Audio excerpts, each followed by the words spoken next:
ನನ್ನ friend actually ಇಂಡಿಯಾಗೆ ಹೋಗ್ತಾ ಇದ್ದಾಳೆ. ಸೊ ಅವಳು ಇವಾಗ ಇಂಡಿಯಾಗೆ ಹೋಗ್ತಾ ಇರೋದ್ರಿಂದ ಅಲ್ಲಿರೋ ಫ್ರೆಂಡ್ಸು ಫ್ಯಾಮಿಲಿ ಎಕ್ಸ್ಪೆಕ್ಟ್ ಮಾಡೋದೇ ಇಲ್ಲಿಂದ ಗಿಫ್ಟ್ಗಳನ್ನ. ಸೊ ಇವತ್ತು ಆ ಗಿಫ್ಟ್ಗಳನ್ನ ತೊಗೊಬೇಕು ಅಂತಂದೇಳಿ ಅಂದ್ಬಿಟ್ಟು ನಾವು ಸ್ವೈಬ್ರುಕನ್ ಅನ್ನೋ ಪ್ಲೇಸಿಗೆ ಹೋಗಬೇಕು ಅಂತ ಅಂದ್ಕೊಂಡ್ವಿ. ಆ್ಯಂಡ್ ತುಂಬ ಬೇಗನೆ ಬಿಡ್ತಾ ಇದ್ವಿ, ಹಾಗಾಗಿ ಟಿಫನ್ನ ಮಾಡೋಕ್ಕಾಗಲಿಲ್ಲ. ಸೊ ಟ್ರೈನಲ್ಲೇ ತಿನ್ಕೊಂಡ್ವಿ. ಆ್ಯಂಡ್ ನಾನಿವತ್ತು ಪಾಸ್ತಾನ ಮಾಡಿದ್ದೆ. ಆ್ಯಂಡ್ ಸುಮಾರು 11 ಗಂಟೆ ಅಷ್ಟರಲ್ಲಿ ನಾವು ಸ್ವೈಬ್ರುಕನ್ನ ರೀಚ್ ಆದ್ವಿ.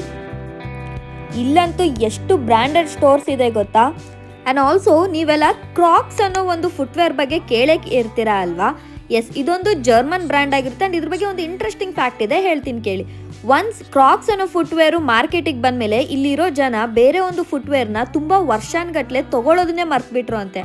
ಅಂದರೆ ಅದ್ರ ಕ್ವಾಲಿಟಿ ಅಷ್ಟು ಚೆನ್ನಾಗಿತ್ತು. ಆಮೇಲೆ ಪ್ರಾಫಿಟ್ ಪರ್ಪಸ್ಗೋಸ್ಕರ ಓನರ್ನ ಫೋರ್ಸ್ ಮಾಡಿದ್ರಂತೆ ಕ್ವಾಲಿಟಿನ ರೆಡ್ಯೂಸ್ ಮಾಡೋದಕ್ಕೆ. ಆ್ಯಂಡ್ ಬೈ ದ ವೇ ನಾನು ಈ ಫೌಂಡೇಶನ್ ಶೇಡ್ನ ತೊಗೊಂಡೆ. ಆ್ಯಂಡ್ ಐ ಥಿಂಕ್ ಇದು ನಂಗೆ ಸೂಟ್ ಆಗ್ತಾ ಇಲ್ಲ ಅಂತಂದೇಳಿ ಅನ್ನಿಸ್ತು.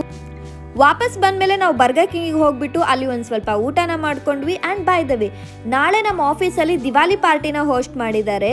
ನಾವು ಆ್ಯಕ್ಚುಲಿ 3 ಜನ ಇಂಡಿಯನ್ಸ್ ಇದ್ದೀವಿ ನಮ್ಮ ಟೀಮಲ್ಲಿ. ಸೊ ನಾವು ಒಂದು ಪಾಟ್ಲಕ್ ಅಂತಂದೇಳಿ ಅಂದ್ಕೊಂಡ್ವಿ.